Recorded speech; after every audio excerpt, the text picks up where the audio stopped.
Hello, number ones, and welcome to Metatron's Academy. So, how learning a new language changes your brain. This is the header or the title from this Cambridge blog.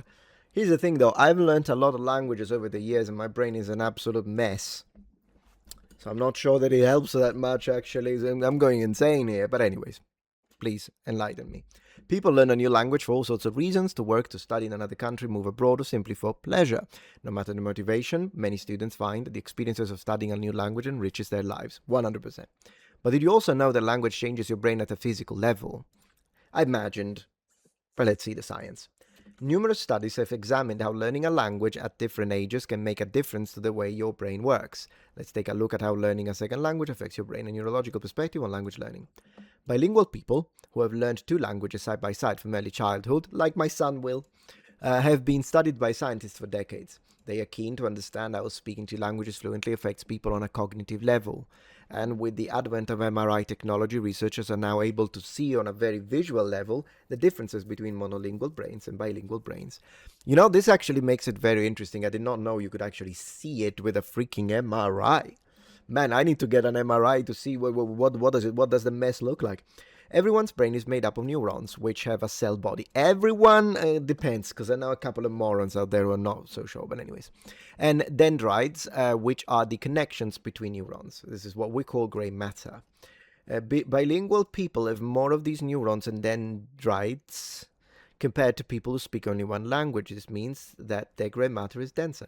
Bilingualism also has an impact on white matter, that is, a system of nerve fibers which connect all four lobes of the brain. This system coordinates communication between the different brain regions, helping your brain to learn and function. Bilingual adults increased white matter integrity compared to adults who only speak one language. Their second language experience actually boosts their brain reserves. I mean, it makes sense, right? You produce more of it because you're filling it with more stuff. It kind of makes sense. What about people who learn a language later on?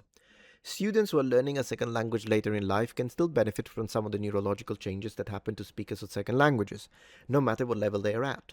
Having new experiences, novelty is an important factor in forming new connections in the brain and strengthening nervous system links. These links and connections are maintained through regular practice.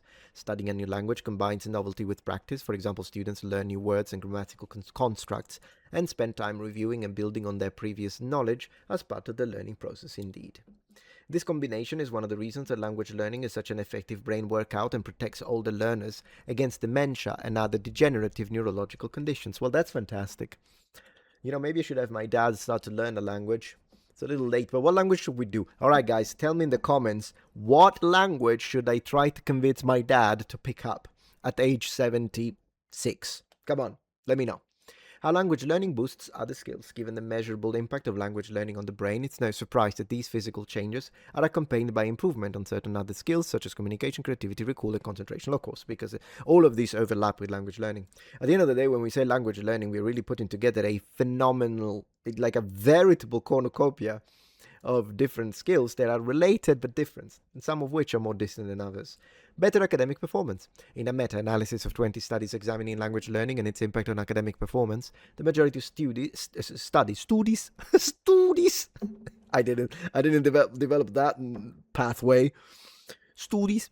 In the majority of studies, 90% showed that language learners perform better across a range of academic subjects than students who don't study second language do. Okay. Well, to be fair, I'm not trying to flex, but at university I did extremely well and I was already able to speak multiple languages.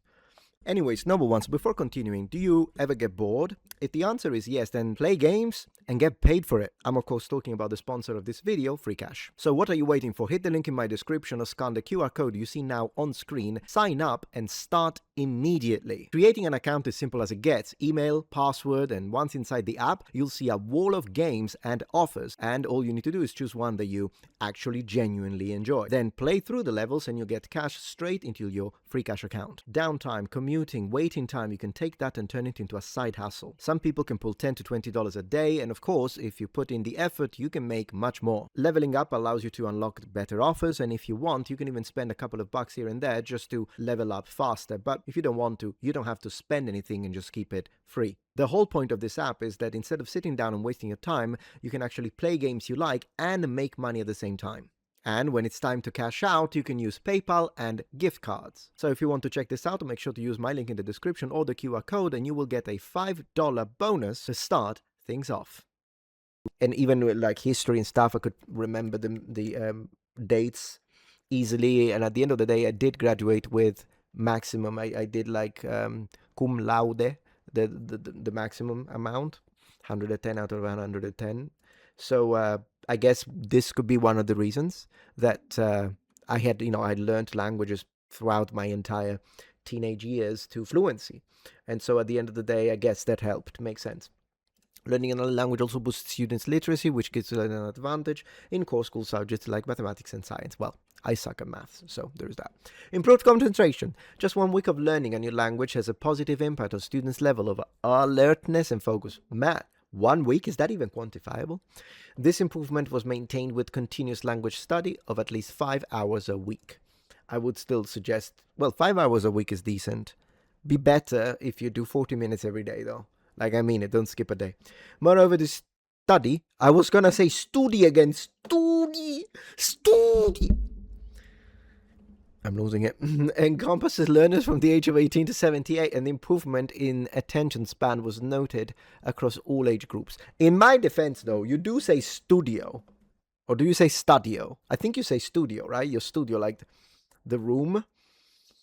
I don't know, maybe I'm misremembering. So studying a new language will boost students' concentration. You say students, for instance. Now you say students.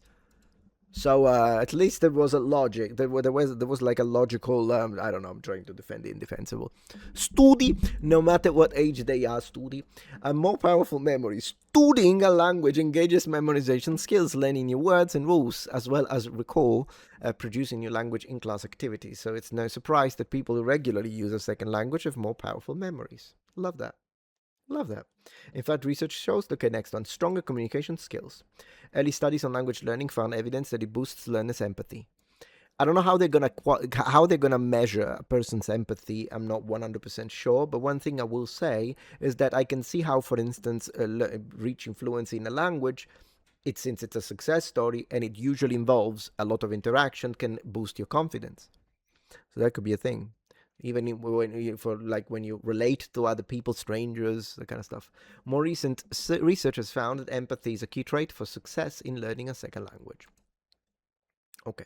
Speaking a second language can help to improve students' abilities to see things from another perspective. Sure, also the cultural aspect. In turn, this can have a positive impact on their communication skills. More creativity. Bilingual children exhibit more creativity in problem solving and flexibility than their monolingual peers. The same holds true for learners of a second language. You know what? I'm kind of curious to see if there are studies. I think there are studies about this with children that play video games, because particularly the ones that have like puzzle components to it. I'll have to review it again, maybe on my third channel, the one about gaming. All right, different studies. Okay, language learning skills will help learners in all areas of their lives, improving their mental abilities and helping them with problem solving and decision making. I love it. Okay, so guys, pick up another language. If you needed one more reason, here it is. It's gonna make your brain more functional and beautiful. How about that? And you will be more empathetic. We do need a little empathy, real empathy, a little bit of real empathy in this day and age. And with that, thank you very much for watching Metatron's Academy. Have a good one.